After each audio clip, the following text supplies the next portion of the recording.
साथियों नमस्कार।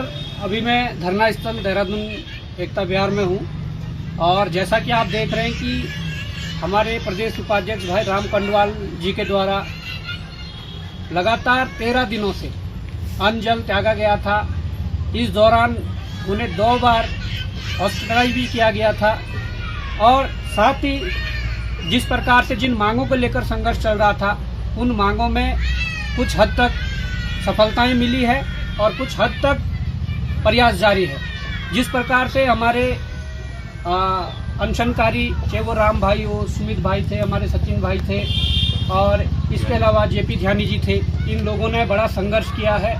और तदोपरांत जब कहीं ना कहीं युवाओं को लगा कि कुछ और कदम उठाने चाहिए तो हमारे 2 साथी भाई कुमाऊं संयोजक भाई भूपेंद्र कोरंगा और प्रदेश प्रवक्ता हमारे भाई सुरेश सिंह जी के द्वारा जो परेड ग्राउंड में टंकी पर चढ़कर जिन्होंने अपनी मांगों को मनवाने की कोशिश की और 19 घंटे तक टंकी पर रहे। उसके उपरांत जो रमेश कुमार सुधांशु जी है, आर.के. सुधांशु जी जो प्रमुख सचिव है, उनके आश्वासन पे उनसे मुलाकात की और उन्होंने एक लेटर जो आगे फॉरवर्ड किया था वो लेटर पहले गृह सचिव के पास गया। हम लगातार उसकी मॉनिटरिंग कर रहे हैं। गृह सचिव के बाद जो उनके संयुक्त सचिव है उन पे गए, आज उनसे युवा मिलने गए थे। उसके बाद उन्होंने आज आईजी कार्मिक जो है पुलिस उनको फॉरवर्ड कर दिया है। कल वहां पर भी वो लेटर पहुंचेगा और कल उस पर वहां पर चर्चा होगी और उस पर फैसला लिया जाना है। परंतु हाँ, मैं जब आज महाराष्ट्र से रात को मैं पहुंचा वापस हुआ तो मैंने देखा कि जिस प्रकार से युवा संघर्ष कर रहे हैं तो लगातार हम संपर्क में थे। परंतु हमारे कुछ युवाओं ने लगातार मुझे दूर दूर से भी फ़ोन आ रहे हैं कि राम भाई की हालत बहुत स्थिति जो स्वास्थ्य में बहुत गिरावट आया है और आप इस तरीके के जो कदम है उसको उठाने से परहेज करिए।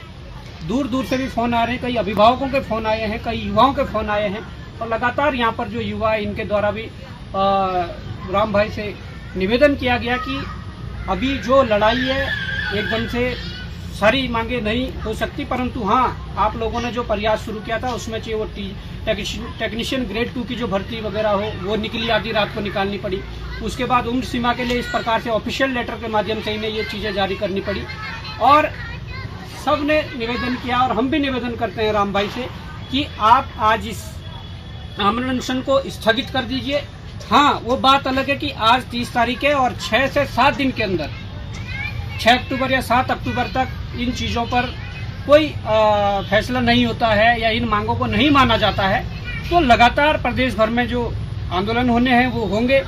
इस समय केदारनाथ उपचुनाव से पहले जो केदारनाथ के भीतर जो आंदोलन होना है वो होगा और इसके साथ साथ हमने पहले भी मुख्यमंत्री पुष्कर धामी जी को चेताया है कि अगर टंकी वाले मसले से, आमरण अनशन वाले मसले से अगर आप तक बात नहीं पहुंच पा रही है तो आपका जो निर्माणाधीन जो आवास डिफेंस कॉलोनी में बन रहा है या तो शुरुआत वहां से होगी, मुख्यमंत्री आवास से भी हो सकती है और केदारनाथ से भी हो सकती है। तो मैं ये कहना चाहता हूं कि राम भाई ऐसे समय में जो 13 दिन से अन्न जल जो त्यागा हुआ था, आप इन युवाओं की बात मानोगे और माननी पड़ेगी।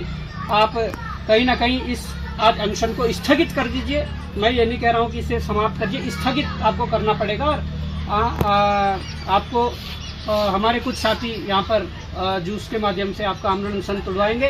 पर सरकार को ये कहना चाहता हूँ कि ये गंभीर जो मांगे हैं, जो वास्तविक मांगे हैं, इन मांगों को लेकर ये युवा संघर्षरत है और इन युवाओं की बात को माना जाना चाहिए।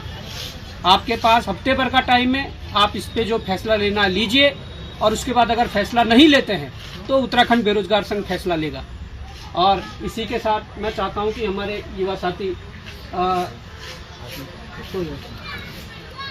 तो ये आमरण अनशन का 13 दिनों से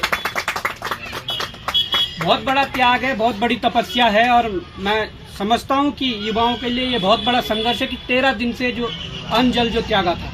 हम लोगों ने भी आंदोलन किए, हम लोगों ने भी आमरण अनशन किए, परंतु मेरा सबसे बड़ा जो आमरण अनशन था वो 7 दिन का था। परंतु राम भाई आज 13 दिन तक अगर टिके रहे तो मैं समझता हूं कि ये एक बड़ी क्रांति जरूर लाएगा और ये बड़ी एक जीत है।